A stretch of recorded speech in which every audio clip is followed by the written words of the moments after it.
in a world that kind of fulfills their answers based on the right time, the right moment, what exactly is that? You know, I've also been a victim of, the right moment, or, just trying to do things based off of this, the right circumstances. But if we keep waiting, if we keep trying to encapsulate what the right moment is with perfect conditions, we will never get them. Life is a very unpredictable thing that is in our control when we intentionally lay our hands on what we want, when we intentionally seek something that we want to do. You cannot wait for the perfect moment. I feel like you have to create it. You know, Everywhere we turn, we see people conditioning themselves for the right moment. Oh, I'm gonna have the right job, the right wife, the right husband, the right this, and that. And yeah, you know that's something you should be conditioning for. But some people condition for a moment when it should be their entire lives. What you put in is obviously what you put out.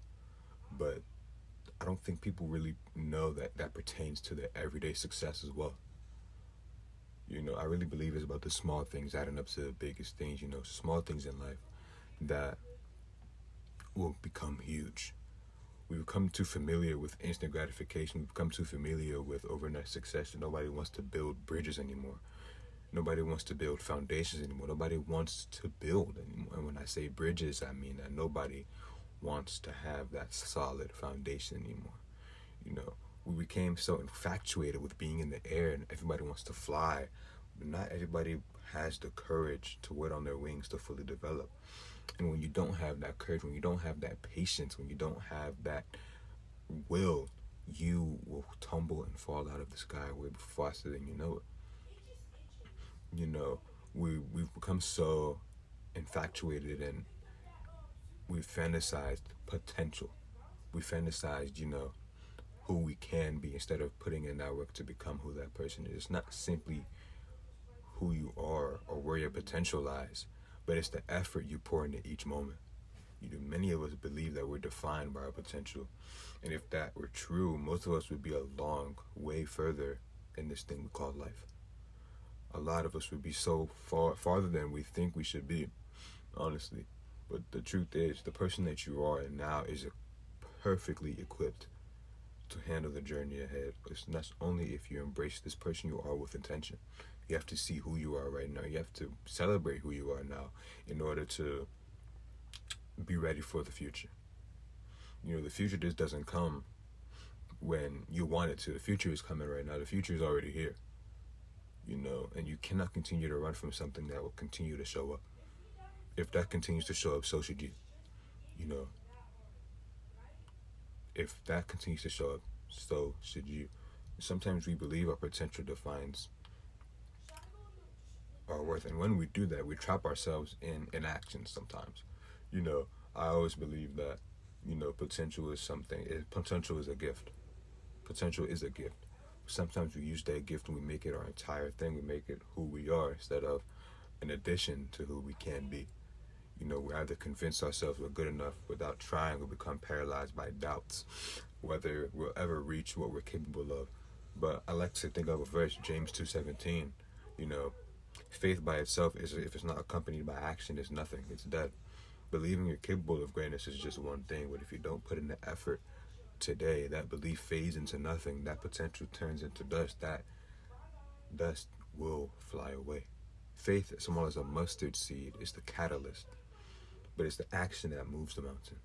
It's the action that, gears you up.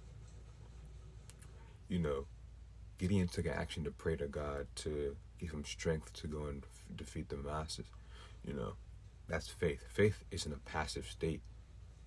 Faith will never be a passive thing. Faith is not something that, you can just sit down and it'll come to you. It's woven into the fabric of our daily lives. Think back to your younger self. You took faith into everything you did. You went outside. You had faith that there would be people out there playing with you. You had faith that people, you would form connections. Faith in God fueled that childlike imagination, helping become who you are today. It's faith that woke you up today, preparing yourself that today will be a great day. it should be a great day. You should think it's going to be a great day. But faith is the thing that allows you to keep walking. It's faith in God that sustains your hope for another day. It's faith in God that sustains who you are in this current day. You know, life cannot be passive. You have to take it by the scruff of the neck. You cannot wait for life to come to you. I feel like that's what a lot of us try to tend to do. We try to wait for life to come to us. We try to wait for life to, show up. I feel like that's why a lot of us cannot find a lot of moments, because we don't make them. Moments will come, but you have to make that moment. You have to make that thing. You have to make that action. You have to believe for it. You have to believe for it, or else it won't come. You have to adjust your eyes to see what is in front of you, to see what you're doing even in the now. It's your ability to stay in the present moment is what makes life life. Your ability to see and take the speck from your eye and realize that I have something great here. You are great. I want you to know that that you're watching, you're great. And I believe you're going to do some very amazing things in your life. But you have to take that step. You have to really have faith in who you are now. Potential can only do so much for you. Potential can only take you so far. Action is what drives it. Action is what drives it. The question will remain, what will you do with today? Will you continue to wait, believing in another tomorrow? Or will you choose to embrace today, knowing that with faith and effort, you have the power to change your life? I didn't believe that until I started my YouTube. I didn't believe I had the power to really change who I can be until I started taking those steps. Every moment of now is a seed waiting to grow. What you nurture today is what you'll harvest tomorrow. Are you willing to build a garden, or are you willing to just have weeds? That's the question you should ask yourself. Are you willing to take that moment, take that time out of your day to build a beautiful, beautiful place? And it will take time. It will take time, but the time will pass. The time will always pass. What you do with it determines who you can be. What you do with that determines who you are. What you do with that determines what your life will turn into.